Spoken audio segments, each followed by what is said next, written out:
Hello guys, TTF Vasan கலாட்டா சேனல்ல இருந்து வந்து இன்டர்வியூ எடுத்திருப்பாங்க. அந்த இன்டர்வியூல ஒரு கொஸ்டின் மட்டும் திரும்பி கேட்டிருப்பாங்க. அப்படி என்ன கொஸ்டின் கேட்டாங்க அப்படின்னு சொல்லி கேட்டீங்கன்னா, ஏன் வாசன் ப்ரோ உங்களுக்கு மட்டும் இவ்வளவு பிரச்சனை தராங்க, அண்ட் அது மட்டும் இல்லாம ஒரு நார்மலான பிரச்சனையை கூட பெரிய பிரச்சனையா மாத்துறாங்க, அதுவும் ஏன்னு சொல்லி கேட்டிருப்பாங்க. அதுக்கு வாசனா தெரியலன்னு தான் சொல்லியிருப்பாரு. ஆனாலும் இந்த வீடியோ எண்ட்ல ஒன்னு சொல்லியிருப்பாரு, அதனாலயே கூட இருக்கலாம். அண்ட் இது சில யூடியூபர்ஸ் கூட ரிலேட் பண்ணி பாத்தீங்கன்னா புரியும் நான் என்ன சொல்ல வரேன்னு சொல்லிட்டு. ஏன்னா அவங்க பண்ணாத தப்பாவோடவா இவரு பண்ணிட்டாரு. சரி, ஓகே, வாங்க வீடியோக்குள்ள போலாம். அப்படி இந்த வீடியோ பிடிச்சிச்சுன்னா மறக்காம வீடியோக்கு லைக் பண்ணிட்டு ஃபாலோ அண்ட் சப்ஸ்கிரைப் பண்ண மறந்துடாதீங்க. என்ன காரணம் நினைக்கிறீங்க?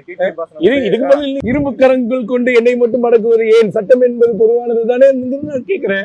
என்ன காரணம்? சரி, நீ உலகம் வாழ்ந்தாலும் மேசும் தாழ்ந்தாலும் மேசும். நான் நல்லது செஞ்சாலும் திட்டத்தான் போறாங்க, தப்பு செஞ்சாலும் சில பேர் நான் நல்லது செஞ்சாலும் திட்டத்தான் போறாங்க, நல்லது கெட்டது செஞ்சாலும் திட்டத்தான் போறாங்கன்னா பரவாயில்ல, பாத்துக்கலாம். வீடியோ போட்டுருந்தீங்கல்ல, நான் என்ன செத்துடணுமா, இப்ப நான் வந்து உயிரிழக்க கூடாதா அப்படின்னு ரொம்ப உடஞ்சு போய் ஒரு வீடியோ போட்டுருந்தீங்கல்ல, எதுக்காக உங்களுக்கு யார் டார்கெட் பண்றாங்க? பின்ன என்ன, நான் கார் ஸ்பீக்கர்ல பேசுனதுக்கு கார் சீஸ் பண்ணிட்டாங்க. இப்போ வரைக்கும் மாசம் 40 வரைக்குமே கட்டிட்டு இருக்கேன். அரெஸ்ட் வரைக்கும் கூட்டு போயிட்டாங்கன்னா அதெல்லாம் மனசு வலிக்குது. கார் ஸ்பீக்கர்ல பேசுறதுக்குன்னா எவ்வளவு கஷ்டமா இருக்கும். அப்புறம் என்ன பண்ணணும்? அப்புறம் இதுதான் கேட்கணும். இல்ல, இப்ப என்ன காரணம் நினைக்கிறீங்க? ஏன் வந்து நிறைய பேர் வந்து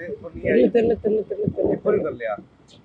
எனக்கு வந்து அப்படி ஒரு யூடியூபரை வந்து பண்ண கஷ்டப்படுத்தணும்னு எனக்கு என்ன அவசியம் இருக்கு? அப்படிதான் பண்ணணும்னு நினைச்சிட்டேன்னா வந்து இப்போ நிறைய அரசியல் கட்சி தலைவர்கள்லாம் வந்து பண்ண ஹெல்மெட் போடாம போறாங்க. சோ அவங்கள தானே வந்து பண்ண நான் மீன் பண்ணி இருந்திருக்கணும். பட் இருந்தாலும் நிறைய பேர் பொலிட்டிக்கல் பேக்ரவுண்ட் இருக்கு, அதே மாதிரி சொல்றாங்களே. பொலிட்டிக்கல் பேக்ரவுண்ட் இருந்தா எனக்கே அவ்வளவு பிரச்சனை.